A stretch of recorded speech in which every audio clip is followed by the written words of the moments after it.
I love your movie.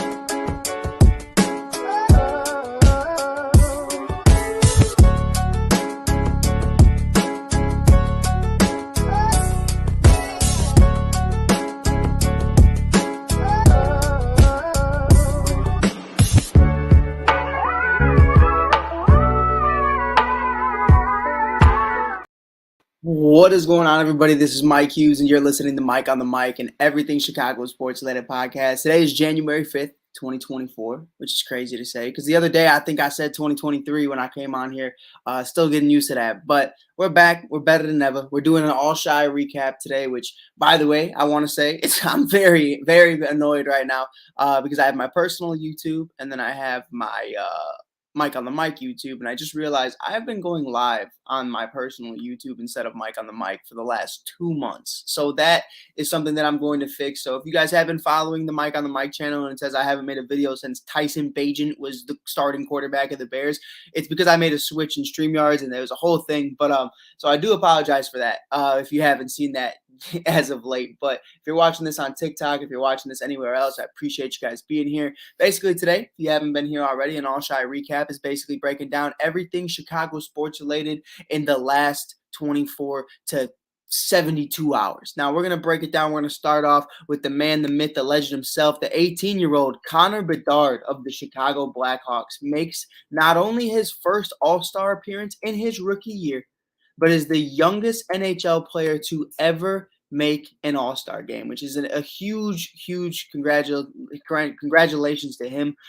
This year, 15 goals, 18 assists, and 33 points. The kid is an absolute monster. You know, you're looking at, I don't mean to make comparisons because I know how hard it is to live up to the hype. You know, this is like Jordan and LeBron-esque conversations, Jordan and Kobe-esque conversations, but Connor Bedard is the second coming of Patrick Kane, Wayne Gretzky, guys like that. I mean, Sidney Crosby, the list goes on of guys that you can compare to. This kid is an absolute monster, and he's doing things that none of those guys have even ever been able to do. The way he handles the puck, the way he has amazing, impeccable footwork. I mean, the kid is just an absolute stud at skating and handling the puck. So, I mean, I want to give him his flowers. I want to give him credit where credit is due. The Chicago Blackhawks are coming back into relevance and have an opportunity here to create one of the next young dynasties. So I think that's really cool to be a part of that. I just want to give him his flowers right then and there, first and foremost. I know I don't really typically cover hockey too much on this channel, but you definitely got to talk about it when it is a world-renowned talent. The guy who, the second we found out we had the number 1 overall pick, we knew that this was going to change the entire atmosphere, the entire trajectory of what this rebuild was going to be. But with that being said, man, we're going to get into it. We got some other things we're going to be talking about. First and foremost, got to talk some Chicago Bulls. Chicago Bulls are going to be going up against the Charlotte Hornets tonight. I believe it's 7 p.m. Going up against a team without LaMelo Ball, without Lonzo Ball. So this is going to be very interesting, especially because we have the news that Zach Lavine and Nikola Vucevic are both going to be returning for the Chicago Bulls tonight, coming off the bench on minute restrictions.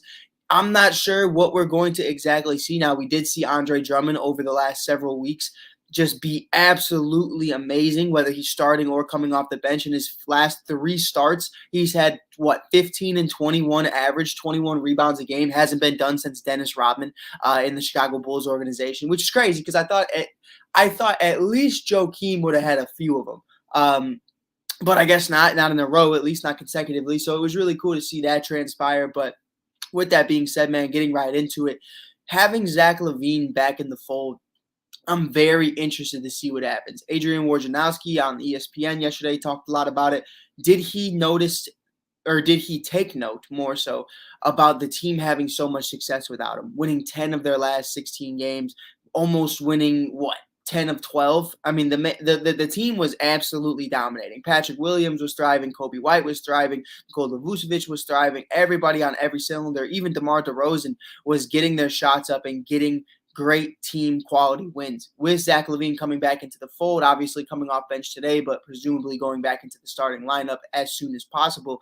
Is he going to be able to maintain this starting lineup, maintain this type of Bulls basketball, or are we going to go back to our old habits of Zach Lavine hogging the ball the majority of the game and us not being where we want to be?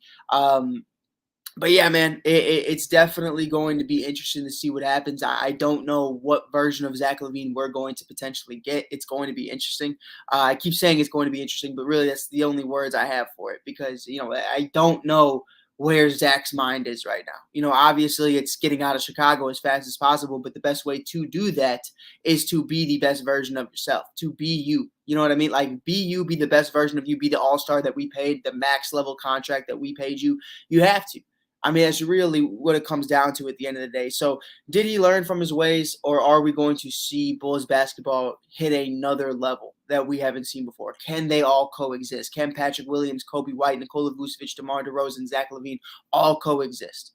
Because we're seeing at a time where, I mean, your guy, at some point, we had 6 to 8 guys hitting double figures without Zach Lavine, Ayo Dosunmu and other players, Torrey Craig and other players as well, joining in that. You know what I mean? Even Andre Drummond. So, I mean, for him to come back, if we see the same old Bulls, you have to have a conversation of just trading him for nothing at that point.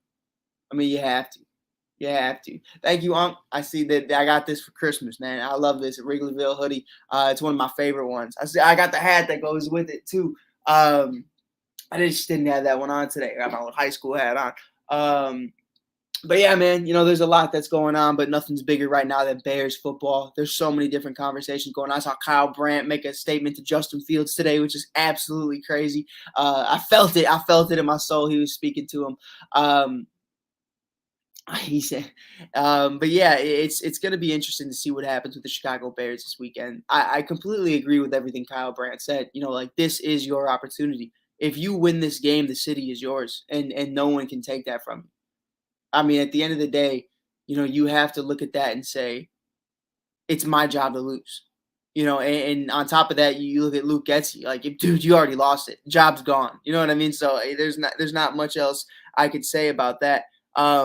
But yeah, man, it's gonna be interesting. It's gonna be interesting to see what happens. I'm excited about it. I'm pumped about it. There's gonna be a lot of things that happen this weekend. I see somebody said hibernation Hoyer, 100%. We're gonna have our Cubs segment coming up next after the Bears, but we're gonna talk all about that because I just saw Robbie Ray just got traded to the Giants. But with that though, with the Bears, I really think we're in a situation right now to where you have to look at the team and say we have done everything we can.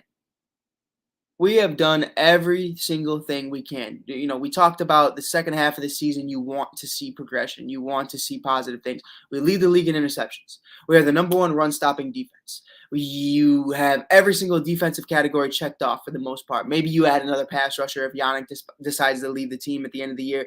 But you could do that through the draft or even free agency. Daniil Hunter, other guys are available. Potentially Max Crosby. You never know. You look at the offensive line, Tevin Jenkins, solid. Darnell Wright, solid. Braxton Jones is serviceable. Everything else, we're going to figure that out. DJ Moore, solid. Cole Kmet, solid. Justin Fields solidified himself. There's only one thing left to do in the Chicago Bears organization right now. You got the quality wins. You're 5-2 in your last 7. You almost made the playoffs. I mean, hey, if you hold the leads in 3 of those games, you're a 9-6 team right now.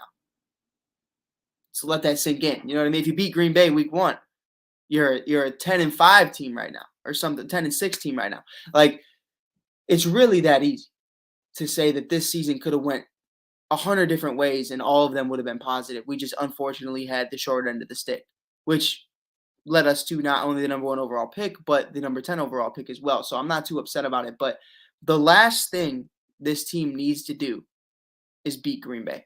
I heard Matt Eberflus the other night talking about that they are going to work on their fundamentals. They are going to focus on what they need to focus on. They're not too worried about Green Bay. And then I hear DJ Moore, Justin Fields, and company all talk about how important it is to them to beat Green Bay. I need that from Matt Eberflus. I don't need DJ Moore to tell me how important this game is. I need the leader of this team, the head coach of this team, to tell me that we give a fuck. That's really where I'm at with it. Because at the end of the day, here's the issue. My biggest issue right now is watching Matt Eberflus just coast. Oh, yeah, the team loves him. Oh, yeah, look at him as a defensive coordinator. But who are you as a leader? Dan Campbell found out right before the game in Week 18 against the Green Bay Packers that the Lions were eliminated from the playoffs. They went out there with one goal. And that was to make sure that the Green Bay Packers didn't make it either. And that's exactly what they did.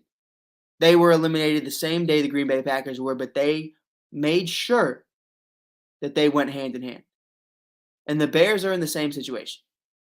You can make sure the Green Bay Packers don't make the playoffs this year with one win. You go into Lambeau, you win the game, and it's over. That's really, I mean, that's black and white. For you to say I'm only focused on the fundamentals, I'm only focused on this, I don't want to hear that shit. I don't want to hear that, man. We've been focused on the fundamentals all fucking year long. That's where I'm at. You focus on the fundamentals all you want. I'm focused on Green Bay. I'm focused on putting heads on floors. I'm focused on kicking ass. That's really where I'm at. You're not going to sit up here and tell me that, oh, we're just going to focus on our game plan and our screen passes with Luke Getsy. Fuck that. Now, if I'm Luke Getsy, if I have balls going up against your former team, I'm going in there and I'm airing that bitch out. Respectfully. I'm airing that ball out. I'm throwing 40, 60-yard bombs. Really. Because what else are you going to do? This is probably your last game. You're probably fired immediately after this game, no matter the outcome. So go out there and ball out. You know, we understand where we're going into 2024. So many different directions this team can go into. So why not go out on a high note? Why not set up Justin Fields up for success? Because he's not the reason you lost your job. So let the kid ball out. Let the kid fight for his. Yours is gone. You know what I mean? But at the end of the day, you can help the kid out. Give the kid a chance. Let him use Cole Kmet. Let him use DJ Moore, which, by the way, Cole Kmet and Jalen Johnson missed multiple days of practice this week, but we're hoping to have them back. But yeah, man, that's really where I'm at. It's really where I don't care. I don't care if we lost every game this year. If we beat Green Bay twice, I was happy. So now you showed me that we're capable against the Browns, against other teams. So let's fucking go. Let's turn it up.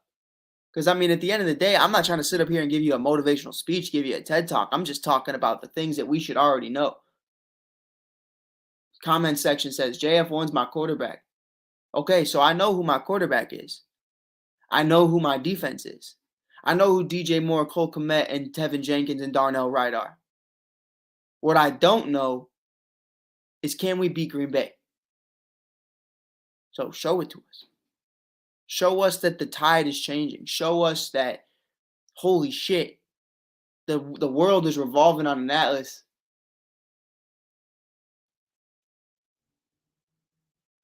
Give me 1 second. The Cubs just make a move?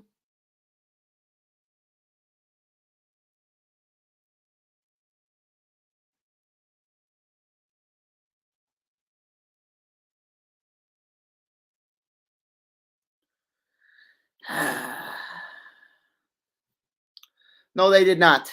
No, they did not. They claimed some catcher off waivers. It wasn't even like that. Whatever. The Cubs just broke my heart. I apologize for making. You know what? That's our next segment, anyways. So the Cubs make a move, a big league move. They claim a catcher off waivers from Colorado. Servant, I believe is his name. Forgive me if I pronounced that wrong. I'll get it right. I literally just saw it. I didn't read it for more than a second. But yeah, man, I mean, we're in a place right now with the Chicago Cubs where I don't know. The Cubs made a move. They claimed somebody off waivers. Let me make sure I get this right. I'm going to make sure I got it. Cubs claim catcher Brian Serven off waivers from the Colorado Rockies. The 40-man roster now stands at 38. So, with that, still waiting on a move, still waiting on a legitimate move, a move that we could be proud of. I'm not going to sit up here today and say that the Cubs have had a great offseason. They haven't. Listen, I'm going to say something and people aren't going to like it, but it's my truth. Okay. I've worked for minor league baseball for a while. I've covered this minor league baseball Cubs team for a while. Watching the Iowa Cubs going down there, fucking Des Moines, Iowa, watching these guys ball out. I'm not going to sit up here and tell you anything that's wrong. I'm not going to blow smoke up your ass. I'm not going to sit up here and say guys are better than they are. Brennan Davis? Yeah, not good. You know what I mean? Like, there's other guys who aren't good. But the pieces that this team has already in the pipeline, I want to make this clear before we get into our segment about the Cubs and what they could potentially do. If they didn't make a move this offseason, they can still win the division this year. I want that clear. That's not a bandwagon statement. That is a legitimate statement. You already have the pillars of what you're looking towards. You have Dansby Swanson. You have Nico Horner, Justin Steele, Adbert Alzolay. You have guys like Ian Happ, Seiya Suzuki, Miguel Amaya, Christopher Morel, and so many others. Jordan Wicks is already a part of the fold. Hayden Wesneski, we'll see. Jamison Tyone, Kyle Hendricks, you got some dogs. Now you look at what we have in the pipeline that is supposed to be ready at some point during 2024.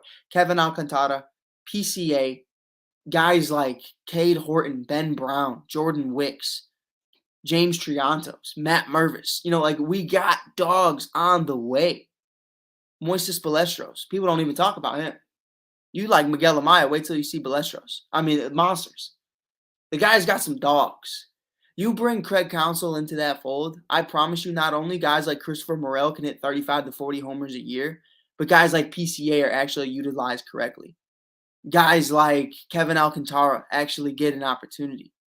We're looking at guys, Alexander Canario actually gets big time playing, guys who actually play. He's got fucking Canario hits a grand slam in his first start, and then you don't play him for 10 days. Thanks. You know what I mean? Like, shout out David Ross. But I'm really excited about it. I'm excited about it. I'm pumped. We're going to remain live on TikTok for a little bit. I'm going to get out of here on YouTube because I just realized, not to say it's pointless, but I was logged into my other YouTube account, and all of our lives the last month and a half have been going over there instead of over to where Mike on the mic is. But until then, man, I'll check you guys out later. Peace.